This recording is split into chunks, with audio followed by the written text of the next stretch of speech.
अन्नमय कोश और चमत्कारी हार्मोन ग्रंथियाँ। अवयवों की प्रत्यक्ष हलचलें ही शरीर विज्ञान की शोध का विषय रही है। अब तक जो खोजें हुई हैं उनमें यह प्रत्यक्ष ही मूलभूत आधार है। इसलिए समझा जाता है कि पंच तत्वों से बना हुआ यह ढांचा मात्र ही शरीर है। समझा जाता है कि अन्न, जल, वायु, विश्राम आदि के सहारे ही जीवन की गाड़ी चलती है। इतना होते हुए भी शरीरगत अनेक संदर्भ ऐसे हैं जिन पर रहस्य का पर्दा ही पड़ा हुआ है। स्थूल शरीर पर सूक्ष्म सत्ता का नियंत्रण हमें इन्हीं हलचलों के पीछे झांकता हुआ दिखता है। अंतःस्रावी ग्रंथियाँ, वंशानुक्रम प्रक्रिया, भ्रूणावस्था में जीव का आत्यंतिक उग्र विकास क्रम, जीव कोशों की अद्भुत क्षमता, अचेतन मन की रहस्यमय गतिविधियाँ, भाव संवेदना से उत्पन्न अदम्य प्रेरणा, अतीन्द्रिय अनुभूतियाँ, जीवाणुओं की स्व संचालित जीवन पद्धति व प्रभावशाली तेजोवलय जैसे अनेकानेक संदर्भ ऐसे हैं जिनका शरीर की सामान्य संरचना के साथ कोई तालमेल नहीं बैठता। रासायनिक पदार्थों के अपने गुणधर्म होते हैं।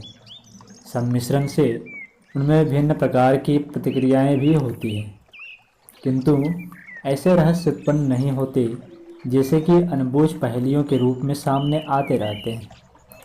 इनके भौतिक समाधान अभी तक नहीं मिले हैं और न भविष्य में मिलने की संभावना है। इनके कारण हमें सूक्ष्म शरीर में ही खोजने होंगे। अन्नमय कोश का वर्णन अपेक्षाकृत सूक्ष्म संस्थानों के अंतर्गत आता है। इसमें रासायनिक हलचलों से उत्पन्न क्रिया प्रक्रिया स्थूल शरीर के क्षेत्र में आती है।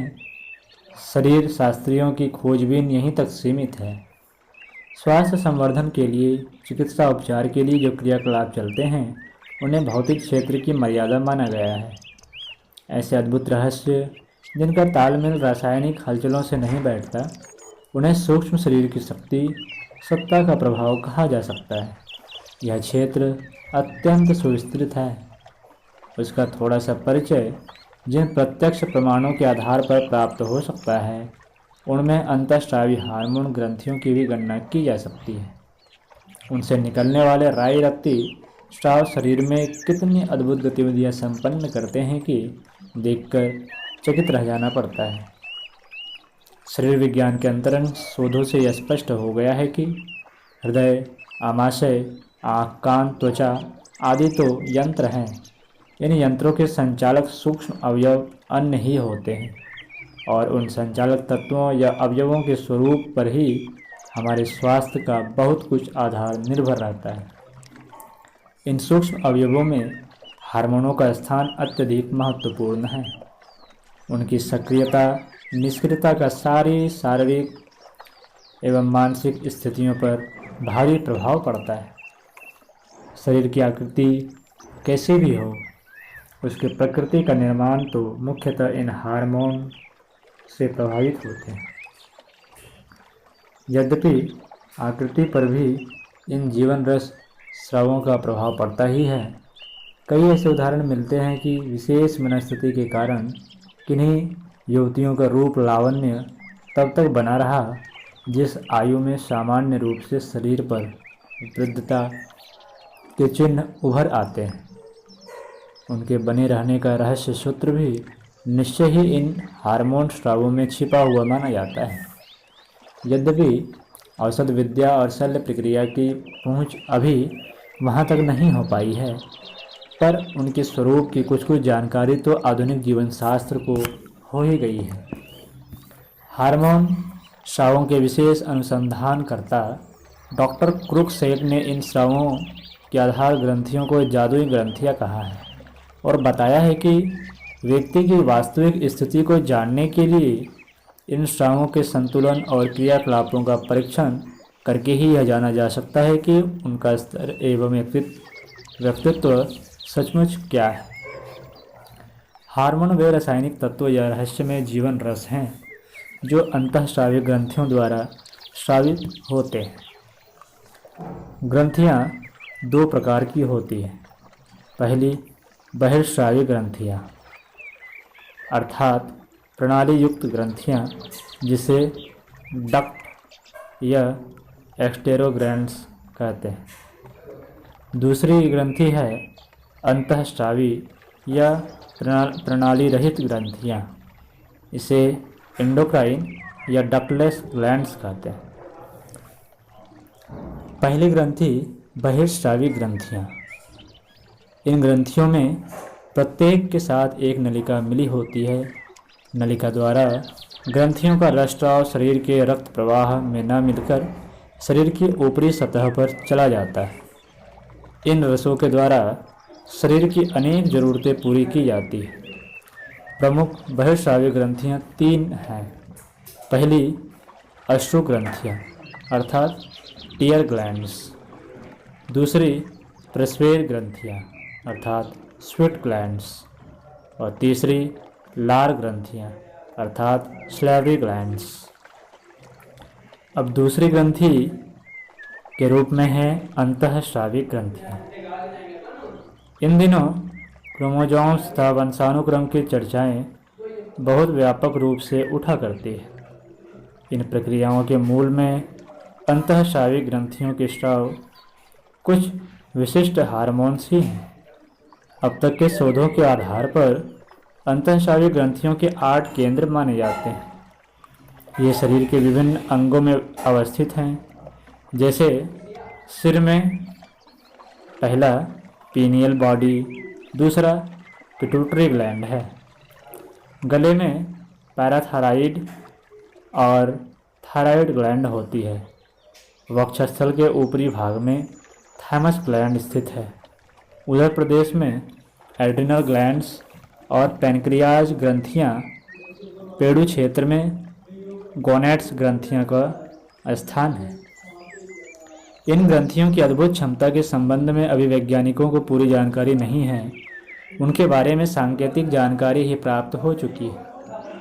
फिर भी यह विश्वास किया जाता है कि यदि इनके प्रभाव को जाना और नियंत्रित किया जा सके तो मनुष्य अपने अंतर आश्चर्यजनक परिवर्तन ला सकता है। इन सभी ग्रंथियों की सामान्य जानकारियाँ निम्नानुसार दिया गया है। पहली पीनियल बॉडी और पिट्यूटरी ग्रंथि, ये दोनों मिलकर जिस चेतन पक्ष का निर्माण करती है उसे ही आज्ञा चक्र कहा जाता है। मस्तिष्क के मध्य में स्थित पिन की नोक के बराबर पीनियल ग्रंथि मानसिक तथा आध्यात्मिक विकास से संबंधित है। सुविस्तृत स्थूल तथा सूक्ष्म जगत की विभिन्न हलचलों के साथ संपर्क का माध्यम यही केंद्र बनता है। प्रेतात्माओं और देवदूत के साथ संबंध बनाने का केंद्र यही है। इथरीय प्रकाश को उत्पन्न करने तथा ग्रहण करने का कार्य यहीं से होता है। पिट्यूटरी ग्रंथि मास्टर ग्रंथि है। यह सभी अंतःस्रावी ग्रंथियों की नियंत्रक है। यह खोपड़ी के आधार में मस्तिष्क के नीचे एक छोटे से गड्ढे में स्थित है। यह एक छोटी सी नलिका द्वारा मस्तिष्क से जुड़ती है। यह आकार में छोटी पर प्रभाव में बहुत प्रखर है। इसमें अधिक स्राव होने लगे तो मनुष्य असाधारण रूप से लंबे और बेडौल हो जाते हैं। कम हुआ तो बौने रह जाते हैं। बुद्धि की तीव्रता, प्रेम संबंध, उत्साह, आत्मनियंत्रण इसके मुख्य कार्य हैं। पुरुषत्व और नारीत्व का दिशा परिवर्तन यहीं से होता है। यौवन के उतार चढ़ाव तथा प्रजनन संबंधी गतिविधियों का संपर्क इसी केंद्र से है। शक्कर, चर्बी, स्टार्च, पानी आदि की ठीक मात्रा शरीर में बनाए रहना इसी का काम है। तीसरा है पैराथायराइड। गेहूं के दाने के बराबर की पैराथायराइड्स का स्नायु संस्थान से निकट का संबंध है। ये 4 के समूह में होती है। इनका स्थान थायराइड ग्रंथि के पीछे है। ये चारों वस्तुतः लघु ग्रंथियों के 2 युग्म हैं। इनसे स्रावित पैराथॉर्मोन नामक हार्मोन तंत्रिका क्रिया में कैल्शियम और फास्फोरस की मात्रा को नियंत्रित करता है, हड्डियों को मजबूत बनाता है, यदि इनके स्राव बढ़ जाएं तो हड्डियां बलुई हो जाएंगी और तनिक से आघात से टूटने या मुड़ने का खतरा बना रहेगा। गुर्दे की पथरी भी इसी गड़बड़ी से उत्पन्न होती है। स्त्रियों के प्रजनन केंद्रों की हड्डियां गड़बड़ा जाने से वे बिना ऑपरेशन के बच्चा नहीं जन्म पाती। इसमें अवांछनीयता से जूझने का साहस भरा रहता है। टूटी हुई कोशिकाओं का पुनर्निर्माण, स्नायु तंत्रों का गठन, स्फूर्ति, रोग निरोधी क्षमता का भंडार इसी केंद्र में भरा है। चौथा है थायराइड। यह गल ग्रंथि श्वास नली के चतुर्दिक स्थित होती है। इससे थायरॉक्सिन नामक हार्मोन निकलता है। यह थायरॉक्सिन उस सामान्य गति को नियंत्रित करता है जिससे शरीर में ऊर्जा उत्पन्न होती है। थायरॉक्सिन की मात्रा कम रह गई तो ऊर्जा धीरे धीरे पैदा होती है, भले ही शरीर में खाद्य सामग्री पर्याप्त भरी हो। ऐसी स्थिति में व्यक्ति आलसी हो जाता है। यदि थायरॉक्सिन हार्मोन अधिक हो जाए तो क्रियाशीलता बहुत बढ़ जाती है। उस स्थिति में व्यक्ति अधीर, अशांत, उत्तेजित, बकवादी हो सकता है। इस प्रकार आलस्य और उत्साह के लिए यही केंद्र जिम्मेदार है। प्रतिभाशाली और विकासोन्मुख व्यक्तियों को वैसा अवसर थायराइड की सुव्यवस्था ने प्रदान किया होता है। पांचवा है थाइमस। यह वक्षस्थल के ऊपरी भाग में होती हुई गर्भस्थ स्थिति में विकास करने की क्षमता इसी में भरी है। यदि यह ग्रंथि अविकसित रहे तो भ्रूण स्वस्थ माता से भी उचित पोषण प्राप्त न कर सकेगा। जन्म से लेकर किशोरावस्था और यौवन के द्वार तक ठीक तरह पहुंचा देने की जिम्मेदारी भी इसी को संभालनी पड़ती है। संक्षिप्त में इसे विकास ग्रंथि भी कह सकते हैं। छठा है एड्रिनल ग्रंथियाँ। ये गुर्दे के ऊपर दो हिस्सों में बटी होती है। एक को कॉर्टेक्स और दूसरे को मेडुला कहते हैं। कॉर्टेक्स से दो प्रकार के स्राव निकलते हैं। पहला ग्लूकोकार्टिकाइड और दूसरा इलेक्ट्रोकार्टिकाइड। ग्लूकोकार्टिकाइड का कार्य शरीर में कार्बोहाइड्रेट तथा वसा का भंडार जमा करना व प्रोटॉनों का सही विभाजन करना है। वही इस संचय का उपयोग संकट काल में करता है। दूसरा स्राव समूह इलेक्ट्रोकार्टिकाइड भी उतना ही महत्वपूर्ण है। यह शरीर में पानी तथा सोडियम क्लोराइड आदि रसायनों को नियंत्रित करता है। यह रोकथाम न हो तो शरीर पाला मारे वृक्ष की तरह सूख जाएगा। भावनात्मक उद्वेगों से एड्रिनल ग्रंथियां असाधारण रूप से उत्तेजित हो जाती है और आपत्ति से लोहा ले सकने योग्य शारीरिक एवं मानसिक ऊर्जा उत्पन्न करती है। क्रोध, भय, हर्ष, रोमांस जैसे अवसरों पर रोमांच हो जाता है। श्वास तेज हो जाता है, रक्त प्रवाह बढ़ जाता है, पसीना छूटता है। यह सब इसी ग्रंथि के हार्मोन का चमत्कार है।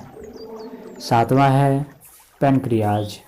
यह ग्रंथि अमाशय के नीचे स्थित है। इसका मुख्य कार्य भोजन पचाने के लिए पाचक रसों का उत्पादन करना है। भोजन पचाने के दौरान अनेक तरह के रसों की उन पर प्रतिक्रियाएं की जाती है। उनका संतुलन बिगड़ने पर पाचन संस्थान लड़खड़ा जाता है। उस स्थिति में आहार शरीर में ऊर्जा पैदा करने के लिए कोषों तक नहीं पहुंच पाता। पैनक्रियाज की इस भूमिका के कारण इनकी गणना बहिस्रावी ग्रंथियों में भी की जाती है। पैनक्रियाज के अंदर ही विशेष खंड आइलेट्स ऑफ लैंगरहैंस है। इसमें से इंसुलिन नामक एक विशेष हार्मोन पैदा होता है। शरीर के अंदर शर्करा के अनुपात पर नियंत्रण यही रखता है। शरीर में ऊर्जा पैदा करने के लिए जितनी शर्करा खर्च होती है, यदि उससे अधिक शर्करा शरीर में हो जाए तो मधुमेह, डायबिटीज रोग हो जाता है। इंसुलिन कार्बोहाइड्रेट से अधिक शर्करा न बनने देने तथा अतिरिक्त शर्करा को चर्बी आदि में बदल देने का कार्य करता है। अंतिम है गोनेड्स। ये काम वासना संबंधी ग्रंथियाँ होती हैं। इन्हें हम प्रजनन ग्रंथियाँ भी कह सकते हैं। पुरुष की प्रजनन ग्रंथियाँ शुक्र ग्रंथियाँ या वृषण तथा स्त्रियों की प्रजनन ग्रंथियां डिम्ब ग्रंथियां या अंडाशय कहलाती है। पुरुष सेक्स हार्मोन्स की उत्पादकता वृषण ग्रंथियां नर में होती है, उसी से उसका पुरुषत्व जगता है। पुरुष आकृति को नारी से भिन्न करने वाले दाढ़ी, मूछ आदि लक्षण प्रकट होते हैं। नारी में डिम्ब ग्रंथियां गर्भाशय के दोनों छोरों पर होती हैं। इन स्त्री गोनेट से अनेक स्राव निकलते हैं, जिनमें मुख्य दो हैं, पहला एस्ट्रोजेंस और दूसरा प्रोजेस्टेरॉन। शारीरिक विकास की दृष्टि से ये स्राव अत्यधिक महत्वपूर्ण है। स्त्रियोचित कोमलता तथा गर्भधारण की क्षमता इन्हीं स्रावों से संबंधित है। लिंग परिवर्तन की जो घटनाएं घटित होती रहती है वे इसी ग्रंथि के स्रावों की उल्टी पुल्टी के परिणाम स्वरूप होती है। गोनेट्स जनन ग्रंथियां जननेंद्रिय हलचलों की क्षमता को तथा प्रजनन शक्ति को नियंत्रित करती है। पुरुष यौवन और नारी यौवन का विशेषतः प्रजनन संबंधी यौवन का इन्हीं ग्रंथियों से संबंध रहता है। वृद्धावस्था में आमतौर से शरीर बहुत शिथिल हो जाता है और इंद्रियां जवाब दे जाती है। फिर भी कई बार यह आश्चर्य देखा गया है कि शताधिक आयु वाले व्यक्ति भी नवयुवकों की तरह प्रजनन क्रिया सफलतापूर्वक संपन्न करते रहते हैं। यह गोनेट्स ग्रंथियों के सशक्त बने रहने और समुचित यौन हार्मोन स्रावित होते रहने का ही परिणाम है। मनःशास्त्री एल्डर ने काम प्रवृत्ति पर शोध करते हुए पाया कि बाहर से अति सुंदर, आकर्षक और कमनीय दिखाई देने वाली अनेक महिलाएं काम शक्ति से सर्वथा रहित है। उनमें न तो रमणीय प्रवृत्ति थी न नारी सुलभ उमंग। खोज करने पर ज्ञात हुआ कि यौन हार्मोन्स के स्रोत ही इन विशेषताओं के आधार हैं। एल्डर ने अपनी खोज के दौरान देखा कि कितने ही युवकों की शारीरिक स्थिति सामान्य थी, ऊपर से उनमें मर्दानगी ही भरी दिखाई देती थी, पर थे वे वस्तुतः नपुंसक। न तो उनके मन में काम की उमंग थी, न जनेंद्रिय में उत्तेजना। कारण तलाश करने पर उनमें सेक्स हार्मोन्स का अभाव पाया गया। इसके विपरीत उन्हें ऐसे नर नारी भी मिले जो अल्पवयस्क अथवा वयोवृद्ध होते हुए भी कांत पीड़ित रहते थे। अंतःस्रावी ग्रंथियों और उनसे उत्पन्न हार्मोनों के आश्चर्यजनक प्रभाव के ढेरों प्रमाण अध्ययनकर्ताओं को मिले हैं। बिंथोवेन जैसे बहरे का प्रखर संगीतज्ञ बनना, डेमास्थनीज जैसे हकलाने वाले का धुरंधर वक्ता हो सकना, डेनियल बॉर्न जैसे मंद दृष्टि का सुंदर दृश्यों का अंकन करने वाला कुशल चित्रकार बन पाना इन्हीं हार्मोनों के स्राव की मात्रा पर निर्भर रहता है। Astrological correlations with the ductus gland नामक ग्रंथ में अंतःस्रावी ग्रंथियों की चर्चा आंतरिक ग्रहों के रूप में की गई है। जिस प्रकार सौरमंडल के विविध ग्रह परस्पर संतुलन स्थिति बनाए हैं, वैसे ही ये अंतःस्रावी ग्रंथियां शारीरिक व मानसिक संतुलन साधे रहते हैं। इस तुलनाक्रम में सूर्य की पीनियल बॉडी से, चंद्र की पिट्यूटरी से, मंगल की पैराथायराइड से, बुध की थायराइड से, बृहस्पति की एड्रिनल से तथा शुक्र की थाइमस से तुलना की गई है। अकल्ट एनाटॉमी के लेखक ने इन ग्रंथियों का उल्लेख इथर सेंटर्स के रूप में भी किया है तथा उनके उद्दीपन को अंतर्ग्रही चेतना के साथ जोड़ा है। प्रतीत होता है कि अज्ञात चेतना केंद्र से इन ग्रंथियों के माध्यम से मनुष्य को कुछ असाधारण अनुदान मिलता रहता है। उपयुक्त कथनानुसार अंतःस्रावी ग्रंथियों का संबंध ब्रह्मांड चेतना से सूक्ष्म जगत से बनता है। वे विश्व शक्तियों के साथ आदान प्रदान का काम करती है। शरीर शास्त्र के अनुसार उनका प्रभाव कायकलेवर के अंतर्गत शरीर और मस्तिष्क को प्रभावशाली करता है। इसका अर्थ हुआ कि ये ग्रंथियां भीतर और बाहर दोनों ही क्षेत्रों में अपना प्रभाव छोड़ती है। उनका प्रभाव व्यक्तित्व की विविध क्षमताएं उभारने में असाधारण रूप से होता है।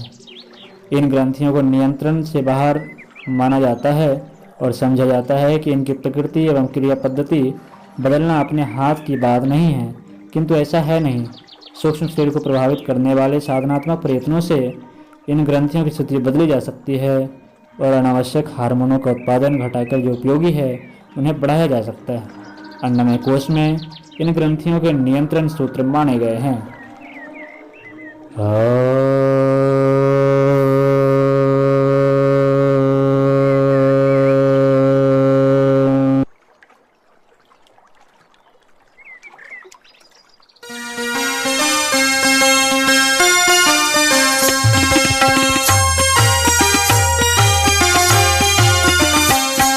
चलो गुरुदेव के सपने सजाने की शपथ ले लें। चलो गुरुदेव के सपने सजाने की शपथ